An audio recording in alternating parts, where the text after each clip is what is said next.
You are surrounded by people and feel completely alone. Or perhaps you are actually alone, living by yourself, working remotely, going days without meaningful conversation, scrolling through feeds of other people's apparently rich social lives while your phone stays silent.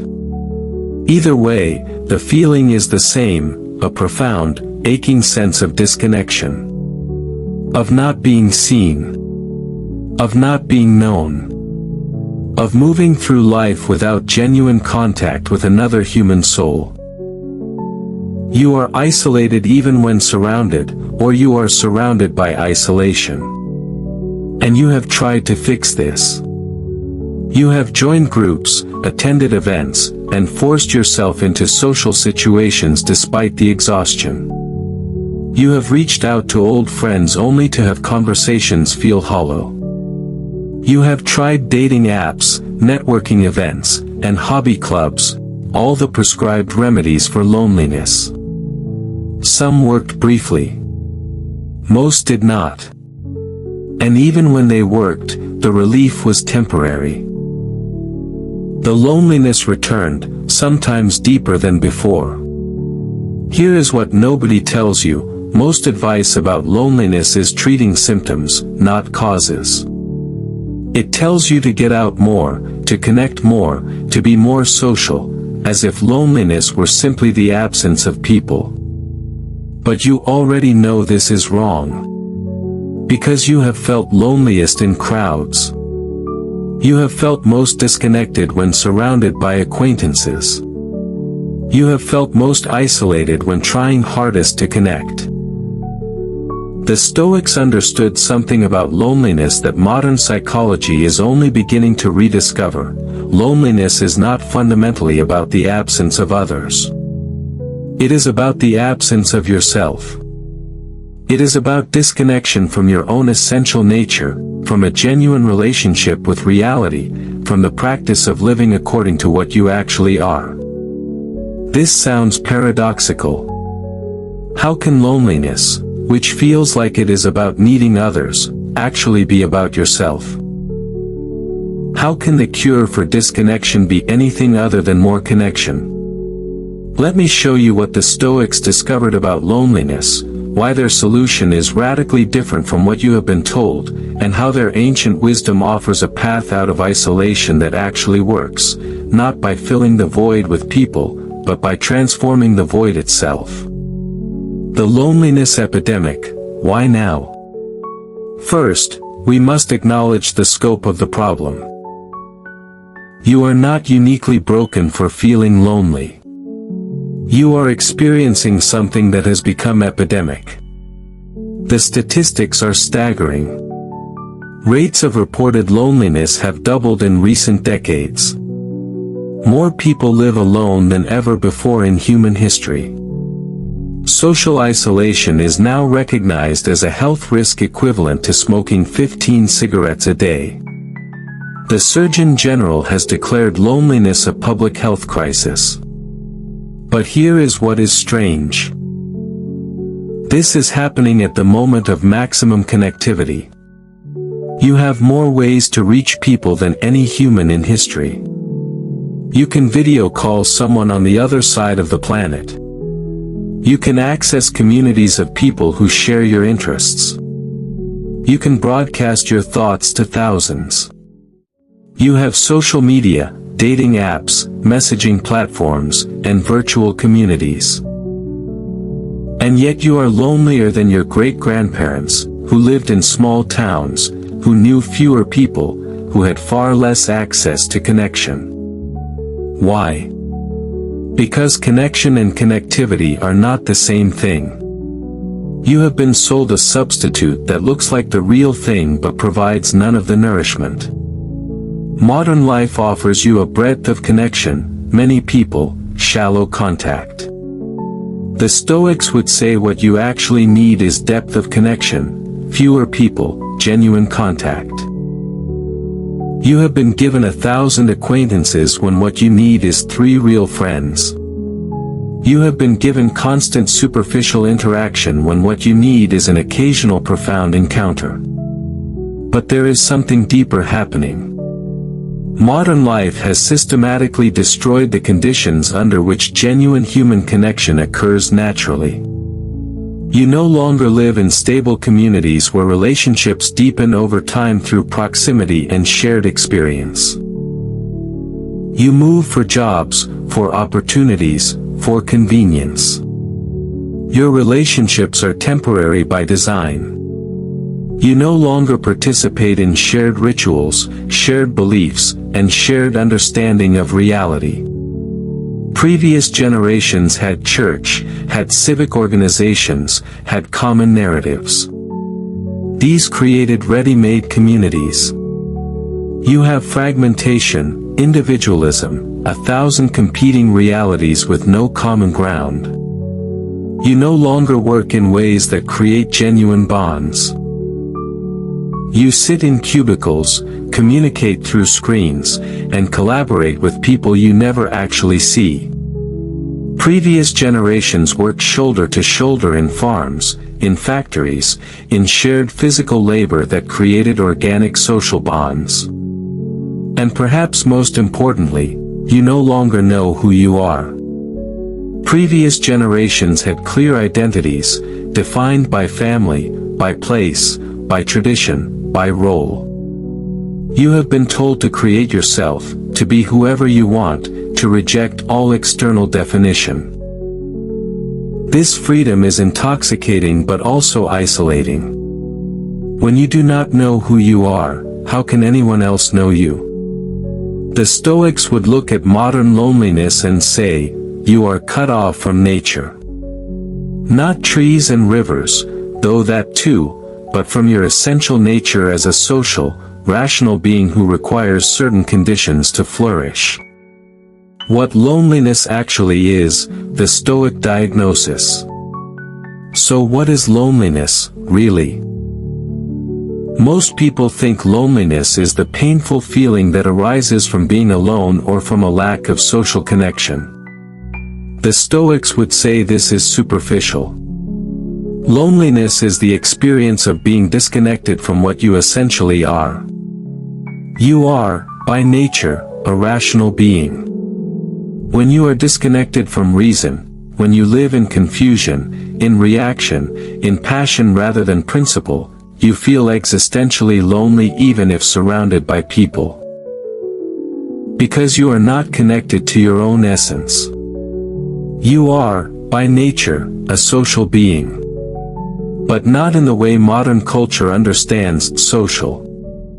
You are not built for casual acquaintance with hundreds. You are built for deep kinship with a few. For genuine seeing and being seen. For shared understanding of what matters. When you are in a room full of people engaging in superficial chit-chat, performing personalities, and maintaining masks, you are not being social in the way nature intended. You are being isolated together. Everyone is maintaining their separate bubble, no genuine contact is occurring. The Stoics distinguished between being alone and being lonely. These are completely different states. Being alone is a physical condition. It is the absence of other people. This can be chosen or unchosen, pleasant or unpleasant, but it is simply a fact about your external circumstances. Being lonely is a psychological condition. It is the experience of disconnection. From others, yes, but more fundamentally from yourself, from reality, from your proper function as a human being. You can be alone without being lonely. In fact, the Stoics would say the capacity to be alone without loneliness is essential to psychological health. Seneca spent extended periods in solitude and wrote of it with joy. Marcus Aurelius, surrounded by court and army, created solitude through philosophy. And you can be lonely without being alone. Surrounded by people but experiencing no genuine contact. Going through the motions of a relationship without actually relating. This is perhaps the worst kind of loneliness, because it comes with the added pain of, I am surrounded by people and still feel this way, so something must be fundamentally wrong with me. The typical advice for loneliness is to increase connection. Join groups. Attend events. Put yourself out there. Be more social. Reach out more. The underlying assumption is loneliness equals not enough people in your life. Solution: add more people. The Stoics would say this is like treating dehydration by drinking salt water. You are taking in more of what looks like the solution, but actually makes the problem worse. Why? Because when you pursue connection from a place of loneliness, from a place of need and desperation, you create connections that are fundamentally unsatisfying. You attract people who are also needy and desperate. You relate to others as a means to fill your void rather than as ends in themselves. You perform rather than being authentic. You seek validation rather than a genuine encounter. And these connections, precisely because they are built on need rather than fullness, increase your loneliness. You are with people, but still not seen. Still not known. Still maintaining the performance. Still disconnected from yourself and from them. This creates a vicious cycle. You feel lonely, so you pursue connection desperately. The desperate pursuit creates shallow connections. The shallow connections fail to relieve loneliness. You feel lonelier. You pursue more desperately. The modern dating world exemplifies this perfectly. People approach dating from intense loneliness, seeking someone to complete them, to fill the void, to rescue them from isolation. And they create relationships built on mutual neediness rather than mutual wholeness. These relationships are exhausting, unstable, and ultimately lonely. Two incomplete people trying to make one complete person. The Stoics observed this pattern 2,000 years ago. Epictetus warned his students, if you seek relationship from need, you will be enslaved. First, become sufficient unto yourself. Then the relationship becomes enrichment rather than necessity. This is the key insight: the solution to loneliness is not more connection. It is becoming someone capable of genuine connection. And that requires a completely different path. Here is where the Stoic approach sounds counterintuitive, even harsh. Before you can have a genuine relationship with others, you must have a genuine relationship with yourself. Before you can connect authentically with another, you must be authentically yourself. Before you can overcome loneliness through others, you must overcome it alone. The Stoics called this autarkia, self-sufficiency. Not in the sense of not needing anyone, but in the sense of having your center of gravity within yourself rather than in others' opinions, others' presence, others' validation. This is not selfishness. This is not isolation. This is the prerequisite for a genuine connection. Think about it: when you need others to feel okay about yourself, you cannot actually see them. They become functions in your psychological economy. They are the source of validation, of distraction, of filling the void. You are using them. And at some level, they know this. And at some level, they resist being used. And you remain lonely even in their presence because there is no genuine encounter, just mutual using. But when you are sufficient unto yourself, when you have done the work of knowing who you are, of living according to your principles, of finding peace in your own company, then others become gifts rather than necessities. You can see them clearly because you are not desperate for them to be what you need. You can be authentic with them because you are not performing to earn their validation. You can offer genuine presence because you are not consumed by your own need. The paradox is complete. Becoming self-sufficient makes you capable of connection. Becoming comfortable alone makes you capable of genuine togetherness. Filling yourself makes room for others. Marcus Aurelius, surrounded by people, practiced philosophy in solitude.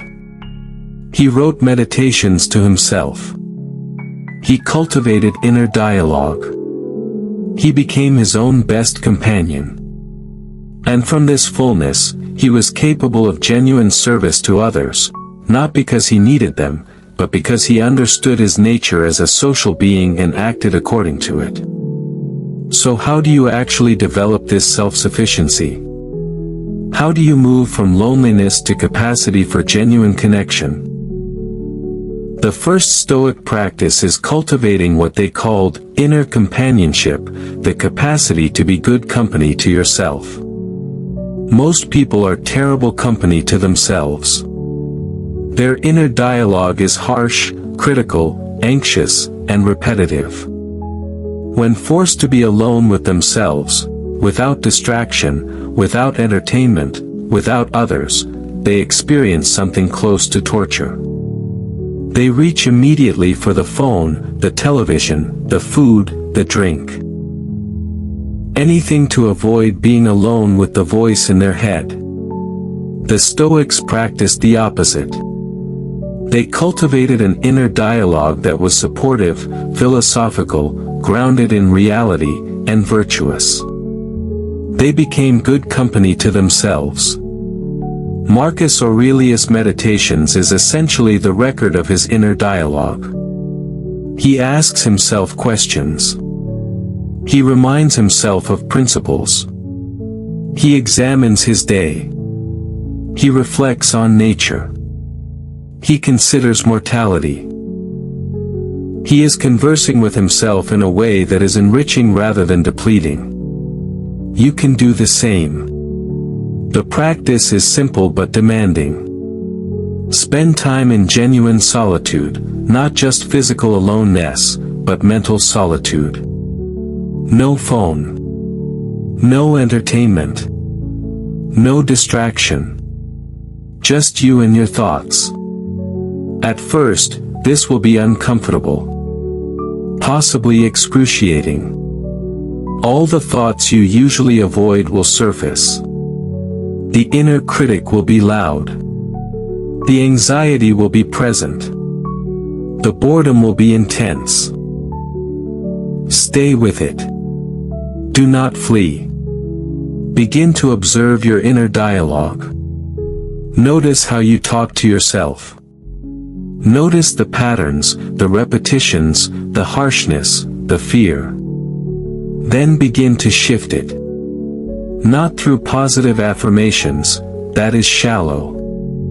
But through philosophical reflection. Ask yourself Stoic questions. What is within my control right now? What is my proper function as a rational being? What would wisdom require in this moment? Am I living according to my values? What am I grateful for? What virtue am I cultivating? Over time, weeks, months, this inner dialogue shifts. You become a better company to yourself.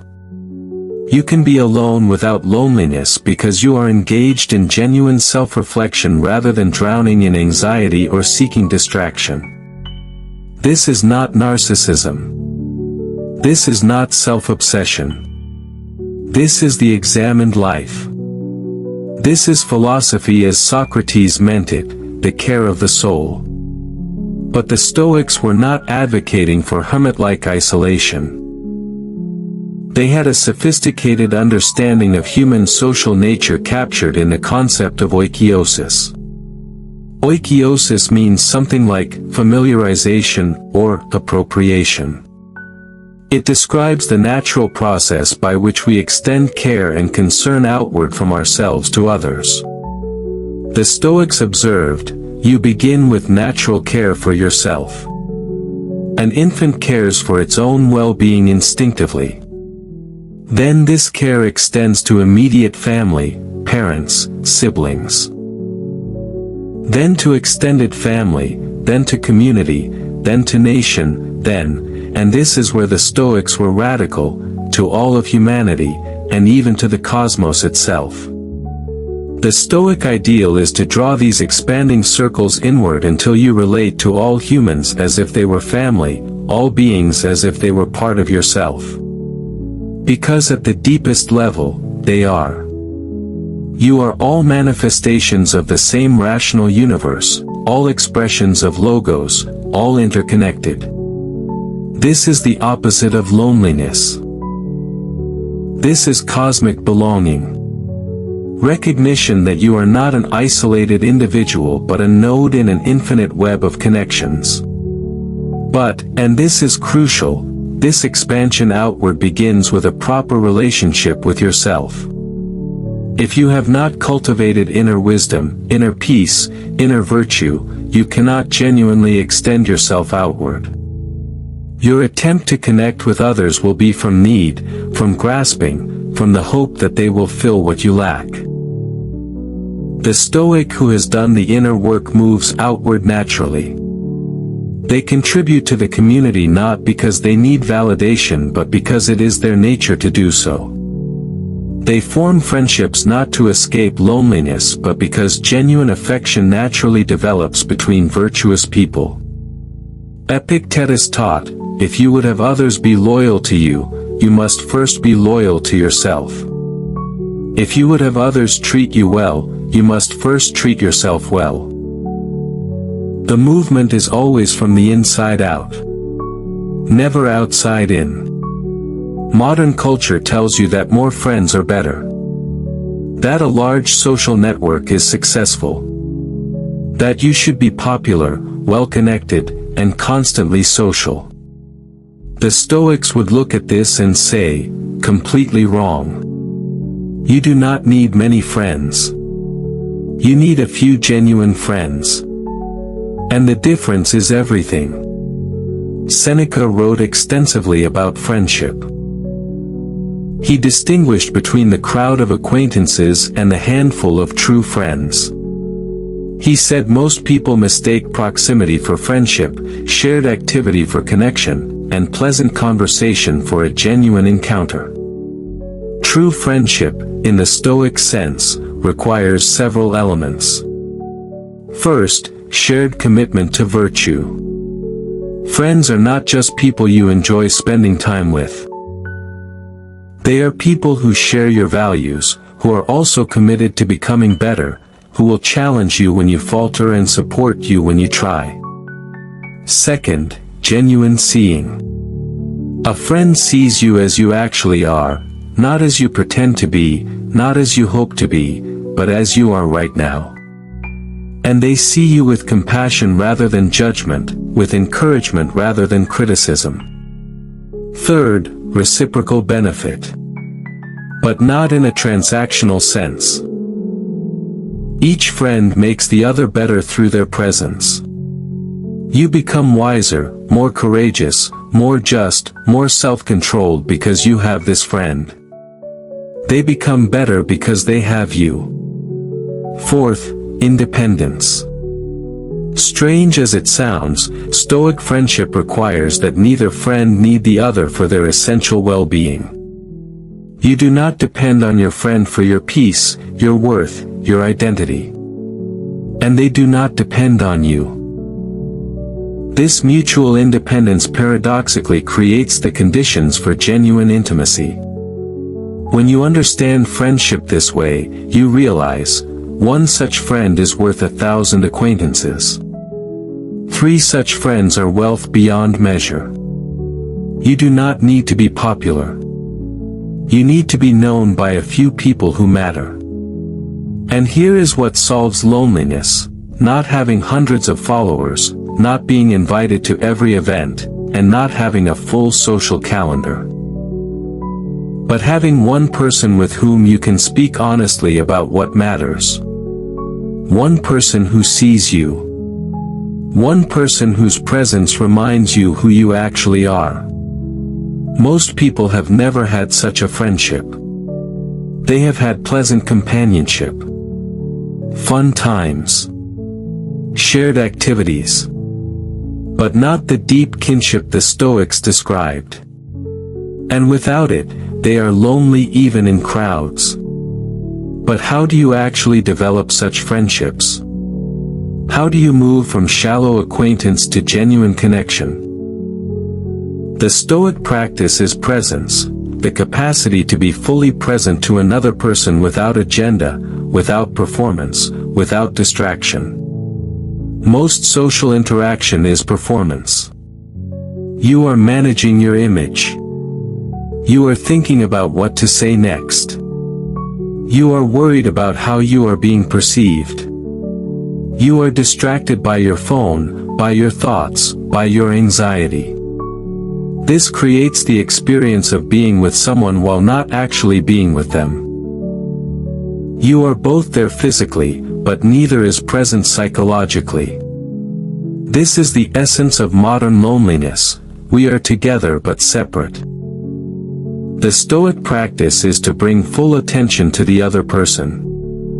To listen, really listen, without preparing your response. To see them, actually see them, without imposing your projection onto them. To be curious about who they actually are rather than confirming who you expected them to be. This is demanding. It requires you to quiet your own inner noise. It requires you to be secure enough in yourself that you are not performing. It requires you to care more about a genuine encounter than about being liked. But when you do this, when you are genuinely present to another person, something remarkable happens. They feel seen. Often for the first time in a long time. And in feeling seen, they open. They drop their performance. They become authentic. And a genuine connection becomes possible. Epictetus taught his students, when someone speaks to you, be there. Do not plan your response. Do not judge them. Do not be distracted by your own thoughts. Be there, fully, with them. This is respect. This is love. The irony is that by focusing completely on them, by removing your self-concern from the interaction, you create the conditions for them to see you. Because when they feel genuinely seen, they naturally reciprocate. Authentic presence invites authentic presence. Now we can see why solitude is not the opposite of connection but its foundation.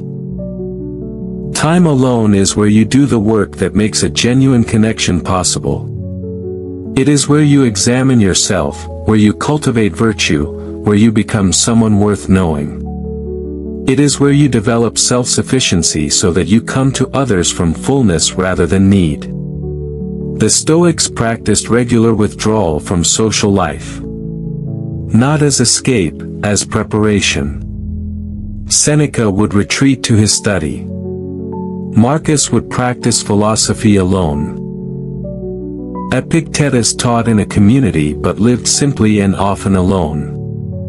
They understood, if you never spend time alone, you never develop depth. You become all surface, all performance, all reaction to others. You lose yourself in the crowd. And then when you are with others, you have nothing real to offer. Just more performance. Just more need. But if you regularly spend time alone, in reflection, in reading, in contemplation, in philosophical practice, you develop substance. You become interesting not because you are clever or entertaining but because you are genuine. You have thought deeply about what matters. You have examined your life.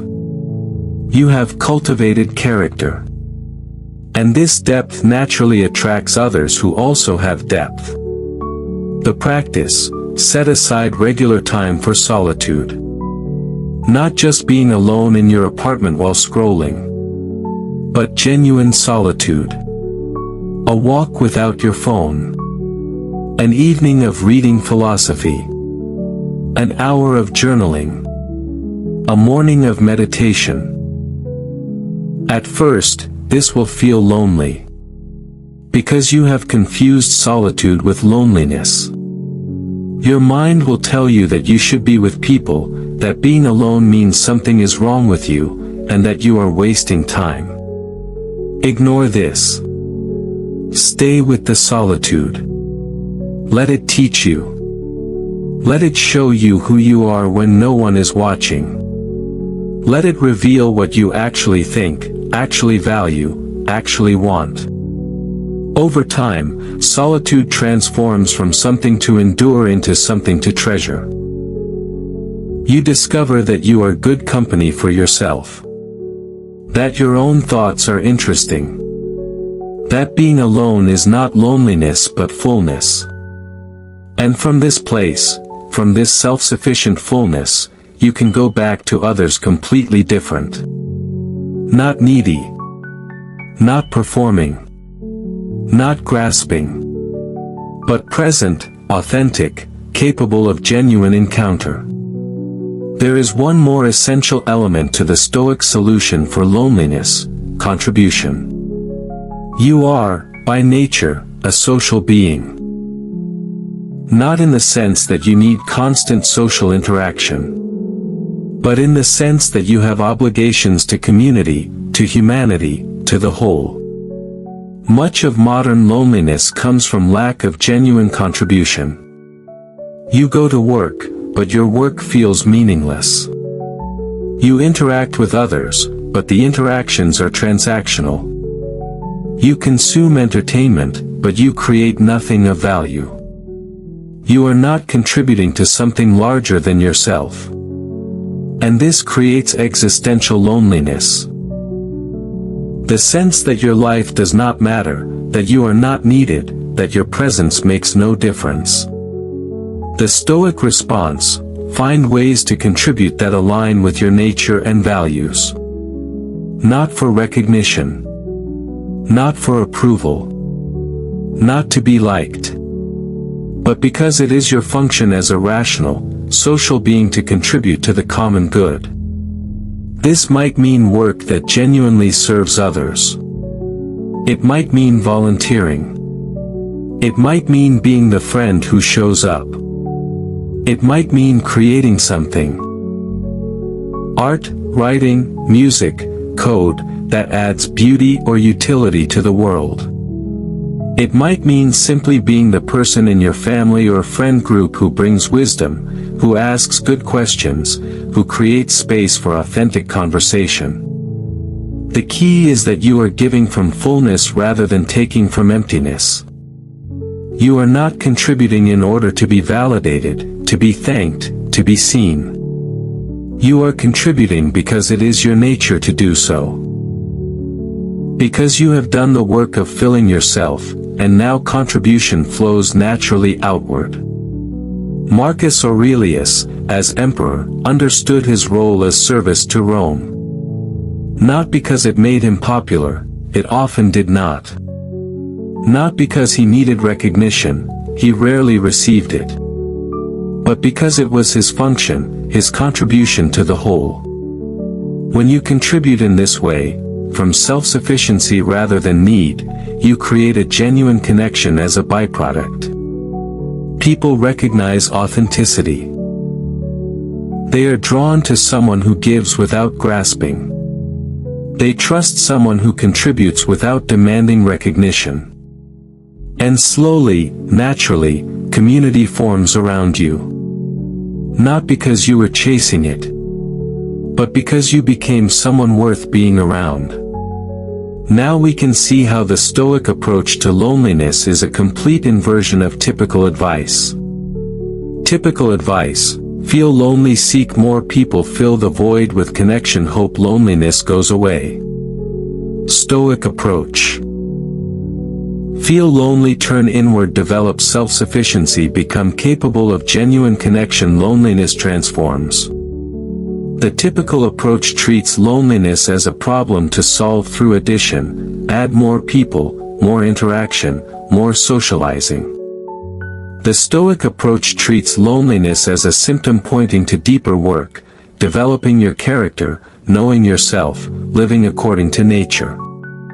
The typical approach makes you dependent on others for your well-being. The Stoic approach makes you self-sufficient, which paradoxically makes genuine interdependence possible. The typical approach leads to more loneliness because it is based on need. The Stoic approach leads to genuine connection because it is based on fullness. This is the paradox the Stoics understood: you must become comfortable being alone before you can be genuinely together with others. You must fill yourself before you can truly receive others. You must know who you are before anyone else can know you. Let me give you a concrete example of this in practice. Marcus Aurelius was perhaps the loneliest man in Rome. He was emperor, surrounded by thousands. He attended endless meetings, heard countless petitions, commanded legions, and administered an empire. He was never physically alone. And yet he was profoundly isolated. The position of emperor created an unbridgeable distance between him and others. People approached him with agendas. They performed for him. They told him what they thought he wanted to hear. A genuine relationship was nearly impossible. His wife may have betrayed him. His most trusted advisors sometimes proved incompetent or corrupt. The one philosopher he respected most, Junius Rusticus, died while he was still relatively young. He was surrounded by people and utterly alone. How did he survive this? How did he remain sane? Through the practices we have discussed. He cultivated inner companionship. Writing his meditations, conducting philosophical dialogue with himself. He found meaning in contribution, serving Rome to the best of his ability, regardless of recognition. He practiced seeing others clearly, understanding that they acted according to their nature, their confusion, their limited understanding. He maintained self-sufficiency. His peace did not depend on others meeting his needs because he had done the work of filling himself. And in small ways, within the constraints of his position, he formed genuine friendships with those few who shared his values and saw him clearly. The result? He was lonely in the sense of isolation. But he was not destroyed by loneliness. He maintained his character, his virtue, his humanity through decades of what would break most people. If Marcus could do this, if he could find peace and purpose while trapped in the most isolating position in the ancient world, then you can do it too. Your loneliness may be real. But it is not insurmountable. So here is the Stoic path out of loneliness. Stop chasing connection as a solution. Start doing the inner work that makes a genuine connection possible. Cultivate inner companionship. Become a good company to yourself. Practice philosophy. Reflect deeply. Examine your life. Develop the capacity to be alone without being lonely. Pursue virtue over popularity. Become someone worth knowing rather than someone who knows many people. Develop wisdom, courage, justice, and self-control. Let character be your foundation. Practice presence. When you are with others, be fully there. Listen deeply. See them clearly. Drop performance and be authentic. Create space for a genuine encounter. Contribute without needing recognition. Find ways to serve that align with your nature and values. Give from fullness rather than taking from emptiness. Seek depth over breadth. One genuine friendship is worth more than 100 acquaintances. Invest in relationships with people who share your values and see you clearly. Understand Oikeiosis. You are part of a larger whole. Your isolation is an illusion. You are connected to all of humanity, to all of nature, to the cosmos itself. You belong even when you feel you do not. This path is slower than join more groups. It is harder than put yourself out there. It is less immediately gratifying than downloading a dating app. But it works. Not as a quick fix. As a transformation. As genuinely solving the problem rather than temporarily relieving symptoms. The Stoics proved this across centuries. In isolation and in community. In wealth and poverty. In power and powerlessness. They found a way to be genuinely connected to humanity even when circumstances created physical or social isolation. Your loneliness is real. Your pain is valid. But the solution is not where you have been looking. It is not in more people. It is about becoming more yourself. It is in doing the work that makes a genuine connection possible. You do not need to be surrounded. You need to be known. By yourself first. Then by a few others who matter. This is the Stoic solution to loneliness. Not the elimination of aloneness. But transformation of loneliness into self-sufficiency, and self-sufficiency into capacity for genuine connection. The path begins alone. But it ends in genuine community. The kind that does not cure loneliness by crowding it out, but by transforming it into something else entirely, belonging.